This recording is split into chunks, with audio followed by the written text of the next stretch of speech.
everybody, welcome to Cape Rugby TV. It's, of course, Wednesday night, and we've got a fantastic panel for you tonight as we talk about what's happening in the world of Western Province Club Rugby. Long overdue, and you'll notice behind me, just on my left-hand side here, CTM. Is it C2M? Anyway, it's Durbanville's rugby jersey. We're going to talk about Durbanville in a second. Long time overdue that we've got derbies on the show. Let's go from my far right-hand side. Jerome Parwater, welcome to Cape Rugby. Nice to have you back. Good to be back, JP. And we had quite a busy few weeks while I was away. A lot to talk about. What do you mean you were away? Did you go away? Where'd you go? No, yeah, Cape Town. Oh, you mean that you haven't been on the show? Yeah. All right. Jono van der Walt, coach, of course, at False Bay. False Bay is having a cracking season. Jono, welcome back. Cheers, JP. Thanks for having me. Long overdue. And folks, now, of course, long overdue, even more overdue than having Jono back. And Jean Demers, a Frenchman from Durbanville Rugby Club. Long overdue we have him. Jean, welcome to Cape Rugby TV. Thank you, JP. It's nice to be here. You're looking a little bit shy there, my man. I'm a very shy person. You're going to have to speak a little bit louder because we need to know all about Durban. We haven't had Durban on the show other than always interviewing Jan on the side of the field, which we've done plenty of times. We've had Al Conroy on the show here as well, but we haven't actually had anyone in the seat here from Durbanville, I think. So welcome. Thank you very much. All right then, folks, let's get straight into it. A lot of action happening in the world of Western Province Club Rugby. Of course, last week was a bit of an awkward week with the fixtures, some being played on a Friday and then, of course, some being played on a Saturday. And the Storm was kicking off at 5 o'clock. And the big match then, of course, was Durbanville against, in fact, not Durbanville on the Friday. I'm talking about Hamilton's up against Villages on Friday. And then on Saturday, it was Marty's and UCT playing at the Green Mile. So we chose to, because of the Newlands game, we chose to catch a little bit of a weekend breather. We had to get Sadiq out as well because he was really needed to rest his legs. He'd been doing leg presses on the Friday, and we knew that for him was be a big training exercise session. So he was going to struggle to get it. Anyway, let me move along. Hamilton's versus Villages Friday night at the Stefan Oval at Hammies.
So Hamilton's against Villages, and of course it was a win for Hamilton's on the night, but once again the gears in which the game was played between the two oldest clubs in South Africa was quite exceptional. But Hammy's just there with their upper hand, and you can see they're a quality outfit, but Villages did not stop for 1 second. And Jerome, you reckon one of the deciding factors in the game, or I wouldn't say deciding factors in the game, but one of the complications for the guys was that they went to uncontested scrums?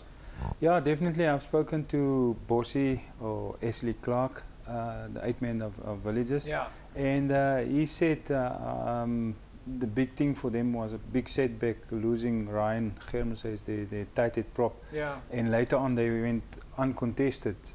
So it wasn't, I mean, Ryan was, of course, one of your Club to Vodacom guys. yeah, and he's a good tight head, and he's Yeah. also one of their main ball carriers and things. Like he got Yeah. injured his knee, so there was a setback for them. I mean, they like to scrum. I watched them against Primrose, and I mean, they backed their pack. So But I it think was the a bit of a Hamilton's Primrose setback. game also went to uncontested scrums. Yeah, yeah. So maybe Hamilton's is doing something to the prop. Hamilton's is doing but I mean, Hamilton's playing good rugby. So, you know, I suppose it was always going to be a tough one for Villagers. They were going to have their work cut out for them. But the other thing was, of course, it was a Friday night game, and that sort of foggy, misty conditions on a Friday night is exactly what they would have been practicing in. Yeah, definitely. I mean, Hamilton's is used to that games. They play a lot of Friday night games. They're used to that. And I also think like with the backs of Hemis were a bit too strong for Villagers' backs. Yeah. Jono, you guys played Hamilton's yet? Not yet, eh? No, we haven't played them yet. You're looking forward to that one, eh? Definitely so, yes. John, Durban, Hammies, not yet, eh? Yep, we just started now. You just started now, eh? Yeah, we only played 2 matches so far. So. Yeah, there's a couple of Got teams quite a only. few I think to go. Wilmington has also a couple of teams only just played 2 matches. Let's catch up now quickly with the winning coach and captain of Hamilton's, of course, Anton Willman and Jody Birch. Right, folks, Hamilton's Villagers still always 2 of the biggest games of South Africa for many years, and of course with me now is Anton Willman, the coach of Hamilton's. Willies, you must be happy with the result in the league so far. No, absolutely. We've had a lovely start to the league, 4 wins in a row, all with bonus points. So things are going nicely, but we've got some tougher games up ahead, and we just got to continue building on what we've achieved so far, and hopefully we'll be prepared come the time when the questions are asked. What was your approach going into the game tonight? I mean, it's Friday night game, tomorrow the Stormers are playing, it's Villagers. Was there a chance for you to give the guys a bit of a rest? Did you give it 100%? What's the thinking for a coach? No, look, we don't take any game in the Super League lightly. Yeah. We saw what happened with Victorians and UCT on Wednesday night. Was that was a 27-26 victory for Victorians. Yeah. You know, and we gave Vic 70 points. You know, so you really got to be on top of your game. You've got to be on top of your game every week. And you know, we were just really chuffed with the performance, and I managed to finish off with a lot of youngsters in the field, and they got some invaluable experience. Now, I saw you not so long ago at the Villagers game. I think the guys were playing against Helderberg, and we were talking through the stands there, and it feels like we've already done a year of rugby. No, absolutely. I mean, our season, we've come through the whole Community Cup, and it does feel like the season's been going on for quite a while. But you know, we just got to keep soldiering on and doing the hard work and keeping the guys fresh. You know. Have you guys had to kind of re-strategize the way that rugby is played today compared to before, because there's so many months of rugby? Yeah, absolutely. You know, we've really got to try and re-look and rejig the sessions that we do with the players. We want to try and keep them stimulated, and so that they enjoy coming down to the club and try to create a nice culture on and off the field. And we work really hard at that, trying to make the small things count. Yeah. And it's definitely paying off. We can hear that under 20s, third, seconds, first, all won today. And there's a lovely vibe up in the club right now, and hopefully the boys will have a good party tonight. Well, I was about to say, they're playing Los Lapi. I know it's your favourite song, so we'll let you go out there. Cheers, Jay. Thanks a lot. Right, folks, with me now is the winning captain here, of course, at Hammies, against Villagers tonight, Jody Birch. Jody, nice to see you again. Good win for you guys. Yes, no, definitely a good win, and just keep the momentum going. So we've had 4 games now and 4 really good wins, and it's setting us up for when it comes to the difficult games. We were just thinking about it, well, at least I was thinking about it earlier on Friday night, and about 9 o'clock. It's a little bit misty, it's a little bit slippery, but these are the conditions you guys are used to practicing in every night at exactly this time. Yeah, well, a bit earlier, normally around 6 to 8, but yeah, these conditions sort of suit us because of the fact that we train it twice a week. And we were told you guys have 6-hour training sessions. No, not 6 hours. Are you happy with the performance? Yes, no, very happy. The fact that we kept our structure. The game got a bit open, especially in the second half, but it's good that the bench came on and still kept that structure going, because like I said, it's a long season and we're playing towards winning this league at least this year. I got to ask you, where was Morgan Newman? All right, we're not going to wait for you guys from here. Any of the big dogs? I mean, who do you think are going to be your big challenges this year? This year, obviously, UCT Marties, the varsities, and then Durbal, obviously the Community Cup champions. That will be a good one. We play them at the end of the season as well, so that could be a league decider. But for now, we've got quite a nice run into the break. So we've got Solarians, SK, which will be a big game. It's also sort of a local derby. St. George's and Heidelberg. So, it's looking good for us. And like I said, it's the momentum that we need going forward to the bigger games. All right, thanks. Jody, nice talking with you. So Anton Moorman there, he's a happy camper, so to speak. Things are ticking well for Hamilton's. And of course, Jody Birch, captain of Hamilton's, leading from the front as usual. Jono, what would you have made as Falls Bay, would you guys have taken any learnings from that game by watching Falls Bay beat Villagers? Oh, look, I don't know about taking learnings from it, but what you can take from it, especially from an analysis point of view, from our side, we always obviously look at lineouts. We go and look at certain defensive alignments and so on, and then just look at certain players. Do they have the same players maybe that they had in the Community Cup? Are there injuries, etc., etc.? And that's what we'll take out of it, as well as looking at the Villagers game as well. Is it the same for you, Jean? Yeah, I must say it's good to have Villagers back. Yeah. In the past, they had their troubles, but the big clubs or the historical good big clubs, nice to have them back again. I mean, you guys have kind of shown many clubs at Durbal how to do it with your little Lewis's and your VIP section and the gold room or whatever you've called it. There's like a little room there. That's the name changes every year. Does it? Yes. No. We try. We're actually doing renovations again currently at the club, the clubhouse. But it took a mental shift at some stage a few years back. You guys said, listen, we've got to do something with the club for the locals, make sure that the bar is working, there's a place for people to come as VIPs, almost like a little mini Newlands. Yeah, we even have a little play section for the smaller kids. Yeah. We're trying to make it more family orientated. And the guys enjoy the bar environment there. Good food? Good food as well. It's also important, Same as Falls Bay, in fact. I mean, the Bay is on the same great food there with Lance from Barristers having opened the restaurant there. And I must say, those calamari you guys got there is world class, Jono. It definitely is, and you can always come on a Tuesday, 2 for 1 on Tuesdays. Really? And on Thursdays we have a live band, so you can always. And then of course Tuesday and Thursday it happens to be practice night as well. Of course, yes. Perfect timing. All right, folks, we managed to catch up with another club that's also managed to get their entertainment factor right, so to speak, and bring back the locals. That's of course Villagers. Gunnar Hughes is the coach at Villagers, and of course Ashley Clark from Villagers spoke to us after the Hammies game. All right, folks, it's a Friday night here at the Stefan Oval at Hamilton's in Greenpoint, and two of the oldest clubs in the country, Hamilton's and Villagers, going head-to-head this evening in Super League A. With me now is the captain of at least the coach of Villagers, Gunnar Hughes. Gunnar, it's nice to see you again. Not an easy game. Yeah, we always knew it was going to be difficult, but no, the Oaks did all right. It was lekker. Good fun out here. The Oaks have looked after us, and they're a really good side, and full credit to them. And we also did all right. We tried hard, but they're almost professional outfits. So. Well, I was looking at the two teams, and I know that one looks at the scoreline and one sees a fairly big gap, but you see both teams doing similar kind of things, hitting the maul hard, spreading the ball wide, but then every now and then one makes a little mistake. But I don't honestly feel that there's such a big margin.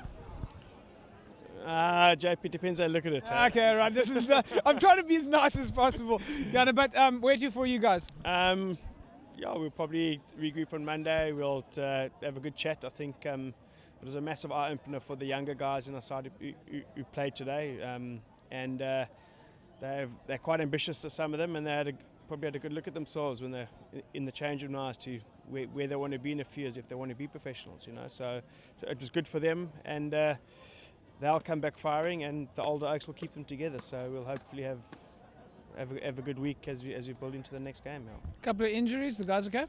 I'll have to just see what the docs is about Ryan. Obviously, there was a massive factor in the first few minutes. He was our player of the year last year, and very sad to see him go off. And it's just a pity that we had to go uncontested scrums because the other prop got stuffed up front as well. and did his ankle. So we could be chasing our tail next week in the front row. A little bit tricky in the mist. Yeah, I think also underfoot was slippery in that. Yeah. But no, it was a nice evening out. Thank you. It was nice to be here always. Yeah, Gunnar, nice chatting with you as always. Thanks a lot. Right, folks, at Hamilton's, of course, a victory for Hammies over Villagers this evening. As I said earlier on, the two of South Africa's oldest clubs. With me now is, of course, Ashley Clark, the captain of Villagers. Ash, you guys gave it a go, but couldn't quite get over the line. Oh no, basically we were overpowered by a better side. Straight, that was that. We lost our tight heads in the first half, and both of them, and that's unfortunate. I mean, geez, like we lost our scrum and all that, and that sort of just derailed us completely. But you guys, I know you guys feel like it looked derailed, but the guys were giving it 80 minutes. No one gave up, and no, we never and it looked like even right through the game you were keen to play the ball. Yeah. No, that's one thing about our side. We're not scared. Even if we're getting points, we'll go for it. It's something that we're building. It's a culture. Yeah. We want to play at all costs. It's a running game, and we're trying to entertain people. That's fantastic, Ash. We'll leave it at that. It's a late Friday night. Luckily, there was no load shedding tonight. No, yeah. Geez, wasn't it generators that kept this place going? I don't know. Okay, cool. Thanks. Here we go, Bossy Clark, of course, otherwise known as Ashley Clark, with a father named Bossy and a brother named Bossy. So all going Bossy's at Villagers, and having to say there that they really just want to play attractive rugby. Jerome, attractive rugby, winning rugby, are they one and the same thing? You could say so, JP. Depends on what the coach wants and what the people think of what's attractive and what is winning rugby. I mean, if you win with 1 point and it's ugly, people are happy. If you play attractive rugby and you lose, I don't know if people is happy. It's one of those, John. It's one of those things like you can't please everybody all the time, but you can please some of the people some of the time. Your supporters are always happy when you're winning. Yeah. So if you win the game, they said you played a great game. Great game.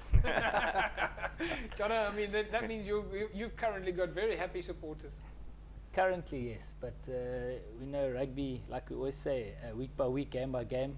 It's 80 minutes on the field, and you can play well for 79 minutes, and in the 80th minute lose it, and you still lost. But it's funny though. I mean, supporters can also be fickle, as can management staff and administrators and so on. If you think that 3-4 years ago, any club would have been in maybe a lower position, and at that stage, those same fans or administrators would have been happy to take what they can get. And then you start winning, and you can win 20 games in a row, and heaven forbid you miss a kick, and everybody can be unhappy.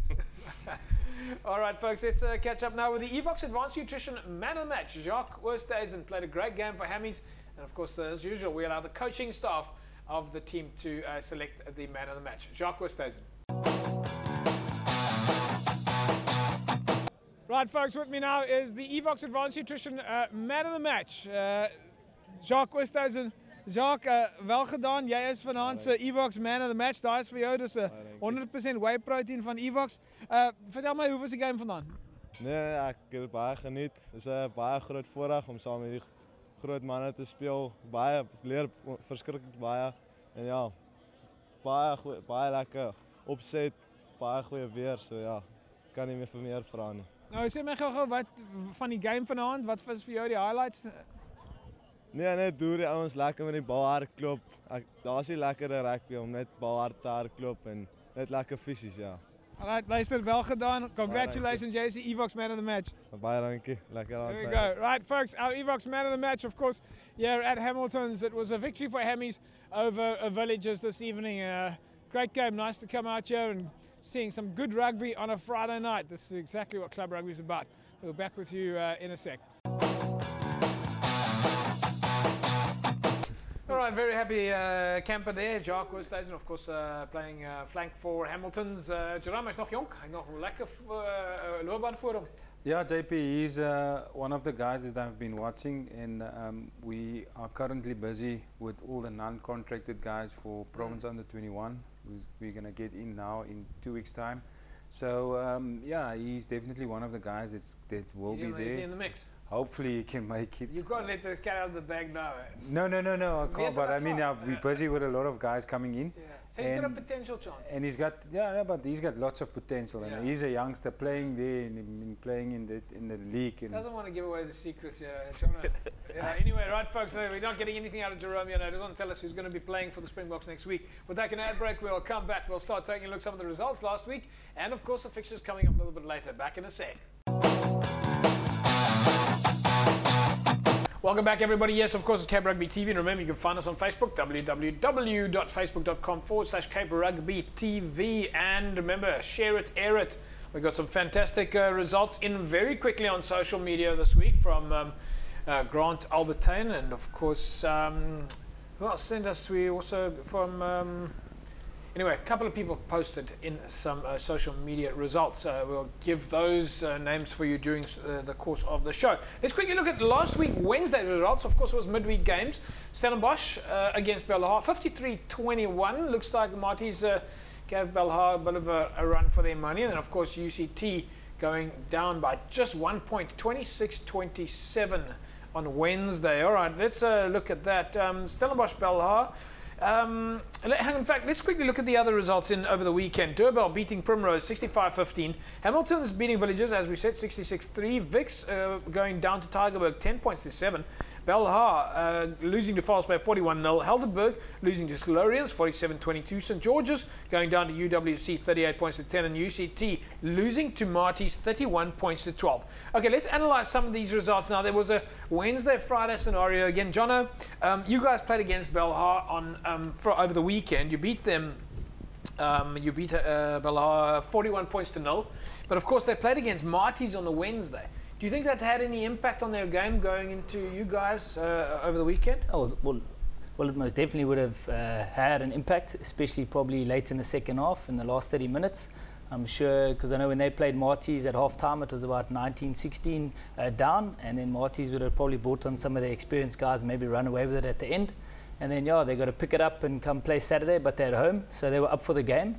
And they played with the win in the first half. I mean, as much as it could have been tiring for Belhar, Marty's pulling a victory out there. Marty's then went on the weekend to beat UCT. Yeah, but youngsters are very much different to working class guys, eh? So right, youngsters eat, sleep, breathe rugby. They just sleep, wake up, nice and they're good to go again. Of course, yes. Nice to be a student. Of course, yes. You know, the Belhar guys must still go to work. Yeah, well, yeah, that's right. I don't know. I must say it's quite a tough one for the guys. But then of course, it was UCT against Vix, and then interestingly enough, Vix, of course, it was a win for Vix over the weekend. But then maybe that was just a little bit too much for them out of their legs, because Tygerberg came back over the weekend to beat Vix. Yes, I was actually at the game on Wednesday night up at UCT. It was a very windy game, and if you've ever played at the Green Mile, basically it was a game of two halves, and UCT backed themselves and played into the wind the second half, and Vix capitalized on that, and they were lucky enough to go win 27-26, and then Vix had almost a 1-2-day turnaround and took on Tygerberg, and Tygerberg beat them 10-7, if I'm not mistaken what the score was. So, Jerome, what's Tygerberg looking like this year? I'm hearing good things. Yeah, they're looking good, JP. But I must say, with this year, what they've got, they managed to get in a conditioning coach. Nasir Parker is helping them, and I'm a firm believer that once your conditioning is on track, then you can do so much. And the guys are fitter, they're stronger, they're a bit bigger, and they're playing good rugby. I mean, that's of course a lesson that the guys should have learned straight away in October last year, was take a few weeks off and start on the gym programs. Yeah, definitely. That's why I say it's for a lot of clubs there. You can't actually, if your conditioning is not up to standard, you're gonna struggle. And they've got that right, and I think they've got a few exciting players, new players in also. There's not much you can do at this stage of the game. I mean, you can't really push the guys in the gym. You can just try and get them to eat well so that they recover after their gym sessions, recover properly after their... You can just try and do good maintenance now. Yeah, definitely. I know there's going to be a break, almost like a 6 weeks break. So I think the guys who didn't do the pre-season can use that time as a pre-season. I'm trying to not talk about having a break, because it means that Cape Rugby might close down for 6 weeks. Which obviously international rugby. Yeah, no, I'm sure that there's a lot of friendlies we're still going to be. John, let's move to you now. It was a good win for you guys. 65-15 over Primrose. Just tell us a little bit about the Community Cup and how did it feel for you guys coming out of the Community Cup and now coming into the league? Yeah, obviously the guys were on a high after winning that. And it was good for the guys to have a few weeks off to rest, because that competition is very tiring. Play a lot of hard matches in a short time. And that is why we requested a few buys early in the season. And then the guys came back to earth, losing against UCT. So this was our first win for the season. What did you think? What did you think at that time, losing against UCT? I mean, surely you couldn't read too much into it. It was the first game of the season. Look, UCT is a quality side. We know that. And when they start throwing the ball around, you have to get your defensive lines in order. We lost by 5 points. We could have won the match. Yeah. It could have gone the other way. It didn't. But I mean, it's early season yet. There's a lot of matches to be played. Do you have to, like in the Community Cup, you've got to peak and then you've got to take a break and you've got to like a re-peak in the league? Yes. Well, in that competition, when you get to the playoffs, it's make or break. You've got to be at your... You have to win every match. Yeah. You know, in the section matches, we lost one match, but we got away with it. Yeah, yeah. You know, but when you get to the final 8. So how much do you read then into a Durban Primrose game where you've got a 50-point difference there? Are you able to measure the team? Do you have a feeling for like where you're standing, or is it one of those like the score's so big you're not really sure test-wise where you're standing? Yeah, when you go into a game like that and everybody expects you to win far, it's a difficult situation, because now you win the game by far and you've not really won anything in terms of the supporters. Yeah. You know, it's always a case of what about next week. You know, yeah. What if we play False Bay or Well, you are playing False Bay and next week. You've got the coach of False Bay. That's where we'll be measured. Well, we're going to dip into that in a sec. All right, then, of course, False Bay, Belhar, Jono, playing against Belhar. They've also just come out of the Community Challenge. You guys have been on a run. False Bay is the team that everybody is talking about in Western Province at the moment. You went out and you gave Marties a bit of a hiding. And then playing against Belhar, did you go into that? How did you approach that game? Was it a game of, well, we've beaten Marties, we're super confident we're going to beat Belhar, or do you think twice about it? We're very lucky that our team's very grounded. We've got a lot of experienced individuals there, and we know, especially the coaches as well, we know how long the season is. We know that an injury is at every ruck, around every tackle. And in one game you can lose 5 guys, and all of a sudden your basic depth is tested. For us, again, we play game by game, and it's very easy to come off a Marties win and then obviously slacken your training and then make sure when you get to a game. Our guys are pretty focused. We have small goals. Ours are week-to-week goals, and we want to win every game we play. So we prepare accordingly. We don't worry about the results. We can't read into a 61-15 result. That's what happens on the night, on that particular day. The thing about rugby that we've already seen in this Super League, any team can beat any team. The league is wide open. Yeah. At the moment, there's only 2 unbeaten teams, and that's Hammies and False Bay, and that can change in 1 week. And then next minute, the whole league is wide open. So gone are the days, I say this year, where obviously the varsities are going to dominate, where it'd be Marties, UCT 1-2. It might still end up that way. We don't know. We doubt it. Well, obviously, as long as these 2 teams are at the table, we should be making sure that doesn't happen. So Durban and False Bay, is that a kind of a underlying current at the moment? You guys are gunning for the universities, John? Well, you always gun the universities. Really? Yeah. No, look. Do you also have to play them on Wednesday nights? Yeah, we anyway, okay, we'll check on that a little bit later. But you say you always go for the universities. Yeah, look, you have to have your game face on it. Yeah, look, UCT and Marties have always been the strong teams that we had to go for. Yeah. Years back, you always tried to keep the score low, but I mean, now we've got to a stage, False Bay, Hamiltons, and Durban, where we actually believe we can win. So that's what we go for. Obviously. All right, the other scores then, of course, it was a win for Solarians, 47-22, but I think Helderberg were up there for a couple of minutes. Solarians, Jerome, what do you make of Solarians this year? Have you had a chance to have a look at any of the games? Yeah, they also managed to get in a few players, which they do every year, getting guys in. and but they're looking good. They're also looking much stronger, fitter, and it's just a pity because I know there's some problems at Helderberg also because their coach resigned, I think, before the season started. He actually asked me to come to his club to come and help him on the Monday. He said I must come the Tuesday, and the Tuesday morning he phoned me to say no, he's not there anymore. So they're going through a bit of a bad time at Helderberg, but hopefully they can pick up. But well, they still put 22 points on against Silurians. I mean, that's not bad. Yeah, it's not bad, but I mean, Silurians, they're looking good. They also, I mean, they gave Marty's a run also early on in the season. Yeah. They were ahead till 65 minutes into the game. They were ahead. So yeah, they're looking good. All right, then of course St George's going down to UWC.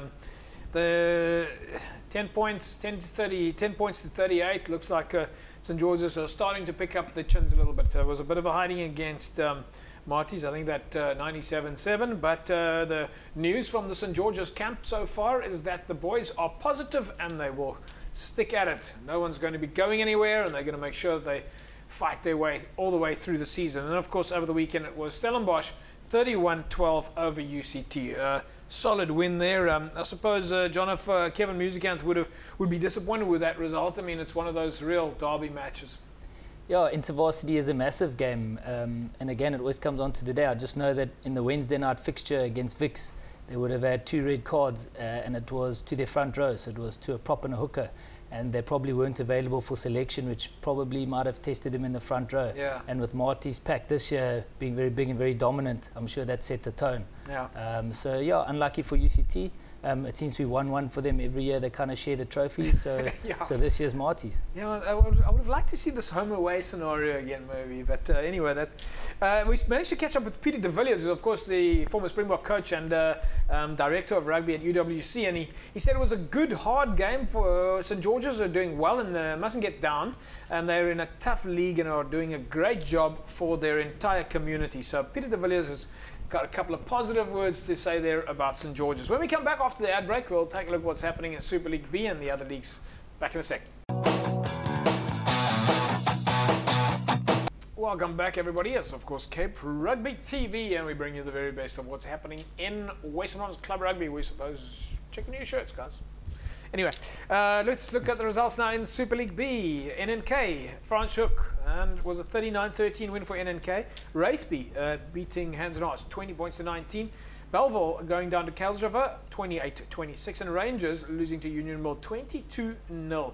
Violets 24-19 over Macassar. Let's look at some of those results. There would be a good one for NNK over Franschhoek United, who are a strong outfit this year. They've certainly haven't held back. And they've had some tough times in the season. So NNK will be happy with that result. And of course, Wraithby beating Hands and Hearts. And Belleville, Jerome Belleville, we haven't had a chance to trek out there. Kuilsriver is a team at the moment that are on fire. They've got their structures are well organised.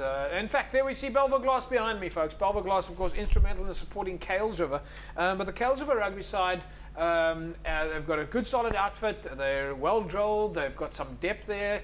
And once again, just like Villages, Falls Bay, Durbell, they've got a community structure. The club is functioning well. There's good food and beverages, as one would call it, beverages at Kuilsriver, and it's making a big impact on the Gees. We were out there for the launch of the jersey. How are things going at Belleville? No, JP, I mean, it was also one of the bigger games for the weekend, and Kuilsriver is really lucky to beat Belleville. Yeah. Because Belleville at one stage were ahead 20 something to 5, and at the end Kuilsriver managed to Sê my, speel Loya nog? No, Loya speel nie meer. Loya speel nie nog, okay. Loya speel nie meer. But it, as you're saying about Kuilsriver and about the same with Belleville, it's really like community-based clubs. Kuilsriver is doing well, Belleville is doing well. But for Belleville to come out with a small result like that means that they must be pretty strong this year. Yeah, because Kuilsriver is a good team. They've got a very, very young side. Belleville. And yeah, they've got like all the guys, most of the guys are from Belleville there, so they've got no outsiders, and they've done well. And like I say, Kuilsriver is this year they're a strong side, good side. The interesting thing there, I'm just going to throw this in now, is of course Belleville, it was home ground advantage. And Snaz, Sinitema Pakwa, who was one of our previous managers, used to play for Belleville. He used to, yeah. And now he's playing for Kelsrivier. Playing for Dink jy hulle het hom 'n bietjie 'n hard time gegee? Yeah, obviously, if you go back to Belleville and you're an ex-Belleville player, you'll get what is necessary to get. Hulle sal jou 'n bietjie pak gee. Yeah. So yeah, but it was good rugby on the day. Do you guys have any of that, Jono, from time ex-players? Of course, I mean, yes. When are you guys playing against SK Warmers? Well, if we play against SK Warmers, you know every ruck you're gonna. Well, Nani's going to have a bit of a hard time. Everybody gets a hard time. Everybody gets a hard time. Have you got any ex-False Bay guys that are at another club at the moment? We have a few that are at Tigerberg. Yeah. So we'll see when we play them what happens. Yeah.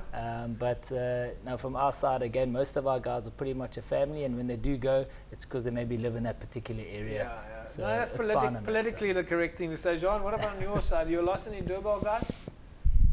To Boland, yes. To Boland. Yeah. All right, very smart. Look, from a Durbell side, if guys go to another club, we don't have grudges against them or anything. Because you've got such. Obviously, you tackle them a little bit harder than the other guy, but it's no fisticuffs or anything. You're friends. And on the field, it's a battle, but off the field, you're friends. Well, we're looking forward to seeing False Bay and Durbell this weekend. We're of course going to trek down to False Bay to come and watch these two mighty clubs, because I think if there's two clubs that we want to see how they do, it is going to be Durbell and False Bay. I'm going to throw that at Packy and Mayweather in a second year when they go head to head. Jerome, what think you? Yeah, JP. One thing that I must say, if people look at the score of, I've been to that game on Friday evening, Frans Hoek and NNK. At halftime, it was pretty even, pretty close, and then obviously home ground advantage for NNK, and but more stronger up front. But I think in a few years' time, Frans Hoek is gonna be a team to be reckoned with. And the thing, also we all know what happened with the people of the club in that bus accident and things like that. Yeah, to bounce back like that is incredible.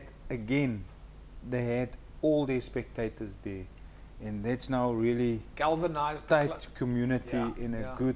And I mean, all the players are also around Frans Hoek in there. So one of the things that I noticed, and it's kind of, I don't know whether it's just coincidence or pattern, but when the club starts getting on social media and talking, something is happening behind the scenes. There's something positive. People are talking. They're on Twitter. They're on Facebook. They're sharing photographs. And for some other reason, there's like a pattern. When you see this happening, you know there's a gees coming in this club. We don't quite know what comes next after that, but somehow things for that club always just gets better and better and better. We saw that with False Bay. We saw that with Villages. We've seen that with Rangers. We've seen that with Milnerton. And Franschhoek United, from a media point of view, are really pumping out the social media. They're always posting results. They're always posting photographs. And when that's happening, you know that the team is in good spirits. Yeah, definitely, JP. And one thing that they must say, their discipline. Look at the second team game after the game. I mean, you don't see this often, that the two teams get together on the field and just hug each other and talk and pray together on the field. So the discipline, the same with the first team. They do something right. We were Franschhoek United against Langa last year, and it wasn't friendly. It was a little bit all over the show. And it was a difficult game to film that. But then we were with them at Milnerton and Franschhoek United. Really, guys, it's a thumbs up to you. If you're out there and you're watching the show, you've got all our respect. And we of course, we're always thinking of your, the tragic incident at Franschhoek. But the respect we have for you as a team that's really showing merit. Keep it up, because we know that you're in good spirits out there. But moving along then, Milnerton, Ishmael Dolly will be happy with his result against Rangers. And I think most importantly, he'll be happy with the fact that the guys at Rangers gave him and his team some biryani. Okay, sorry Ish, thanks for the photograph, and we posted that of course with Baba Murat and the boys from Rangers. We posted that on social media as well, and we shared it on the Cape Rugby TV website. Remember, you can check that on www.caperugby.tv. Go to the website and you'll see the reruns of the videos and of course some news there. But Ish, sorry, I know you're on the show tonight, but you missed out on the butter chicken. I'm sure the butter chicken is better than the biryani. You catch that next time. Good result also for Violets, beating Macassar 24-19, and that was always going to be a tough match. So I'm sure that Riaz and the boys are very happy with that result, and Violet's just bouncing back and getting stronger and stronger during the course of the season. We'll take an ad break now, and when we come back, we'll start looking at the results in Super League C, and then we'll move into the fixtures coming up over the weekend. Back in a sec.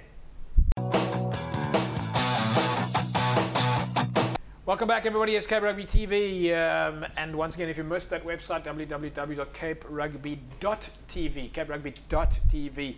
Let's look at the results now in Super League C. Young Stars beating Goodwood 19-15, Elsies 27-23 over Kraaifontein, Masiphumelele 13-8 over Strand, Noordlikers going down to Paarl, Silverleaf 22-21 over Silvertree, Stelkor going down to Langa, and Strand United 31-39 loss for them against Blue Jets. All right, there's a couple of results that jump out for me here, and in Super League C, we spoke to Darren Clark. He's, of course, the head coach at Massey, and he said that they had a disappointing start to the season, so it was good to get back on the track, and the boys have worked hard over the last 2 weeks and, of course, deserved the win. That was after their 13-8 win over Strand. Now, for me, some of the results that stick out here in Stick 8 in Super League C is, of course, Elsies beating Kraaifontein. Kraaifontein, Jerome, has had a pretty good season. They've had some big victories. And Elsies to beat Kraaifontein, of course, home ground advantage is a good result for Elsies. Yeah, it's definitely. I know Kraaifontein got Anton Lambrecht back as sort of player coach, but I think he played more than he coached. Yeah. He's sort of the main guy in the team. Yeah. So that was really a great result for them. Yeah, good one for Elsies. And of course, they had the jersey launch last week. So Elsies guys, well done on that. And of course, it was the John van Dijk Rugby day the week before, and we saw some incredible funds raised for John van Dijk. The guys at Newlands, I think at the President's Box, raised some funds there. Selwyn Lewis from Treble contributing to the Van Dijk cause. So thanks to the President of Western Province Rugby, Mr. Teller Wakefield, and his squad of guys who raised funds for Elsies Rivier. So well done, guys. That's how you get behind your team. We're, of course, all are one big community. In the City League, then it was Callies beating Western Zebras 21 points to 6. MIT Rangers 33 over Police. Perseverance losing to Progress 33-0. So big bragging rights to Progress. And then Tech going down to Busy Bees. Temperance losing to Hamadias 29-19. And Watsonia beating Young Ideas 20 points to 18. And then in the City League, we of course caught up there with Alfred Kiwana. He's of course the coach and PR at Busy Bees. And he said it was a tough game, and Tech were really surprising, and he went on to say that they did well to come back, which goes to show that you have to have respect for every team in the division as well, because you're fighting to get into Super League C. So I'm sure Alfred and the guys are looking forward to a strong season. Let's move into the results now in the Southern League, and of course it was Bishop Lavis 29-21 over Retreat, Easter Rivier 60 points to 12 over Titans, and then Rocklands beating Young Wesley's 19-10, and Thistles with a win over Lacuna 24-20. And then in the Southern League, Anthony Elmerson, of course, head coach and chairman of Retreat, went on to say that there was their first loss of the season, and they were complacent in the game and forgot their structures completely, and credit must go to Bishop Lavis for their performance. John, this seems to happen quite often though, and how do you guys do it? Because it seems to me you guys are getting closer and closer to playing an 80-minute game, but and bring Jerome into it as well. We do seem to quite often in club rugby around the 55th minute forget that we're playing rugby, and all the practice that we did just falls apart, and the players are running or lying all over the field. Yeah, I don't know about lying all over the field, but running all over. But I think even if you watch international rugby or even Super 15 rugby, if you watch 80 minutes of rugby, there's a period of about 6 to 8 minutes where rugby just happens. There's not much that's happening. There is structure and it's playing, but every game tends to do that. Yeah. And some you'll struggle to have a game that starts at 100 miles an hour and finishes at 100 miles an hour. There will be a bit of a lull. There will be maybe injury breaks and so on. It's just one of those. But Jerome, if we draw it down to one small thing, maybe that, as Jono says, you can't expect 80 minutes out of 80 minutes, but you want to at least be able to remember when things are going tough. Get your defensive lines back in order.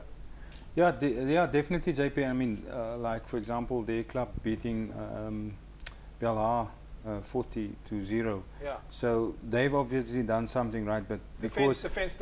Yeah, defense, and to keep to your structure. Yeah. It's good because you tend to go off your structure if you ran away with the team. You tend to get off your structure. That's where team get points against you, and that's where sometimes there's a legs in the game. Yeah, John? I agree fully. To play against Belhar and not concede a point is a real good achievement, because they can run the ball, you know, and we know they've got good players, and if you lose your structure, they're going to punish you. So to go 18 minutes against them without conceding a point is an achievement. It means your defensive patterns are... All right, Jono, well done. You've got good defensive patterns. In the Northern League, of course, it was Blake's beating Delft 39 points to 12. Imikawi going down to Carlemore 22-0, and Van der Stel, a massive victory for Van der Stel, 113-14 over Strand Pioneers, and Whistling Wheels 16-10, of course, over All Saints. And then in the Northern League, Jannie Besaidenout, he's the coach at Whistling Wheels. He went on to say that defensively they thought they were excellent, and we were well prepared for the game. All Saints came with them with everything, but we managed to get the win. So Jannie Besaidenout, the coach of Whistling Wheels, there saying defensively they thought that they were excellent. But my hat's off, or I tipped my hat this week to Van der Stel, who it was not so long ago that were a little bit down in the doldrums and feeling a little bit negative about rugby. To come out here, the points are getting closer, the margins are getting closer, and look at this, 113-14 over Strand Pioneers. Now, yes, you could say that the one team is weak and the other one had a really good day in that, but still, it means that you did score 113 points. It means you were running the ball, passing it, and putting it on behind the line. And at the end of the day, the record books will show the score. Let's look at the results now. In Par League, and of course, it was Allendale 42-21 over Par Rangers. Lower Par 36-6 over Riverstone. Simondium 29-12 over Albions. Vineyards 36-5 over Violets. And Vintmere United 23-22 over Young Gardens, while Young Standards beat Parel United 59-0. And of course, Allendale's head coach there, David de Kock, went on to say that the forwards did very well for them. They gave them good momentum and freed up space for the backs, which of course are second on the log at them now, and they're looking strong this season. So David de Kock, head coach at Allendale, very proud of his forwards at the moment. Let's take a look at some of the fixtures coming up over the weekend. At least tonight, of course, it's Stellenbosch against Primrose, UCT against Helderberg, and UWC take on Vix. Over the weekend, it's Stellenbosch on Friday night who take on Vix at the Craven Stadium. And then on Saturday, it's False Bay against Durbell. That's our pick of the week. Hamilton's take on Silurians at home ground, and Helderberg are up against St George's. Another good derby match there. Primrose and Tygerberg, UWC and UCT and Villages and SK Warmers. Jerome, Hamilton's is going to have home ground advantage against Silurians. It's going to be a cracker of a match. Yeah, definitely. I think at the end the home ground advantage will favour Hamilton's a bit, but it's going to be a tough one. All right, then of course Helderberg and St George's. Now those are, Jean, I don't know, that's a derby match of note. I mean, we were mentioning there, we were talking off air about some of those Helderberg clubs. So of course for St George's to be taking on Helderberg and close together, that's going to be a cracker. Yeah, what would be interesting is to see if any of the Helderberg guys move to St George's, because that's what tends to happen when a club moves up a league into the same league. The guys start moving around. Yeah. So it will be interesting to know. Of course, they both got promoted this year, so it's going to be quite a cracker. Yeah. Yeah. So and then of course Primrose and Tygerberg. Now Tygerberg's just come off a good win, Jerome, and Primrose will be looking to bounce back. Yeah, definitely. I don't know. I mean, Primrose is a quality side, but they struggle from the beginning of the season. Yeah. They struggle. So I think that's going to be a tough one. There's going to be a real challenge for Tygerberg, but as I said, I think the conditioning of Tygerberg, they're on track there. Yeah. So hopefully it's going to be. All right, let's take a look at the results now in fixtures, at least in Super League B. Franschhoek and Hamlets, Hyans and Hearts, NNK, Kales River Collegians, Macassar, Belleville, Peniel Villages, Brackenfell, Milnerton take on Wraithby, and Young Peoples are up against Rangers. And then Super League C, it's Blue Jets, Young Stars, Goodwood, Stelkor, Kraaifontein and Paarl, Langa, Noordlikers, Scottsdene, Massey, Silver Tree and Elsies, and Strand take on Silver Leaf at Gastro. And then, of course, in the City League is Busy Bees, MIT Rangers, Police and Perseverance, Progress and Young Ideas, Temperance and Caledonian Roses. That's going to be a bit of a derby. Watsonia and Hamadias. There's another derby at Vegheskraal. Get down to watch that match. Watsonia and Hamadias. Western Zebras take on a Tech at NY49 and Guguletu. Laguna up against Young Brothers. Retreat and Rocklands. Richmond Rangers and Thistles. Young Wesleys take on Titans in Philippi. Another derby match. And then in the Northern League, it's All Saints and Atlantis, Khayelitsha and Blue Stars, Kylemore Delft, Strand Pioneers, Imikawi, Van der Stel and Whistling Wheels.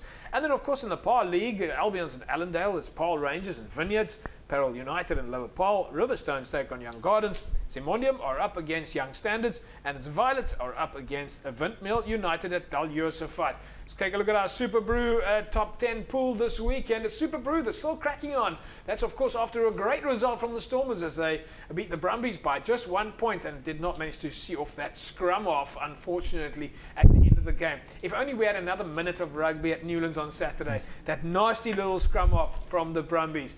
All right, then Lukey Boy is the number top in the Super Brew ranks in Cape Rugby TV's pool. Mansell, Wilding, Gerard, Eddie Titus, Rocky, JH, Ginger Jeepers, Andrew Wade Smith and EVJ. Those are your Super Brew top 10, and yeah, well done guys, and we look forward to continuing with Super Brew. Although me and the Legends pool, I must say, I was top of the pile for 9 weeks, and now it's all just going south very, very quickly. Mils Mulia, sneaking on top there, and even Brayden Paulson's jumping on top of me now, as well as Tank Lanning tearing us apart. But anyway, we'll fight it out. Oracle, of course, on top there as well. So that's of course the Legend Super Brew pool. Go check it out. Super Brew is a great fun to have. Jerome, thanks for joining us on the show. Your quick prediction, Durban or False Bay? JP is going to be tight, but I'll go. Los Mada. I go draw. Jono, you're of course at False Bay. You're the coach of False Bay. Would you like to give us a prediction, False Bay or Durban? It'll be a tough game. Yeah. And I think we'll edge them out. You're going to edge them out. John, you're from Durban. It's Durban False Bay this weekend. Is it going to be Durban or False Bay with a win? Look, they beat us on our home field last year. We better return it this time. All right, then it's going to be interesting. Folks, this is where we are this weekend. We got the coach of False Bay and, of course, Jean from Durban here on the show with us this evening. Guys, it's been fantastic having you, Jean. Thanks for joining us. Pleasure. And Jono, we'll see you on Saturday. Yep, thank you for having me again. Always great stuff. Join us this weekend, folks, at False Bay. It's Durban up against False Bay. Of course, those are the Community Challenge winners are up against the Community Cup Challenge. We'll see you guys on Saturday at False Bay. Have a fantastic rugby weekend. Bye-bye.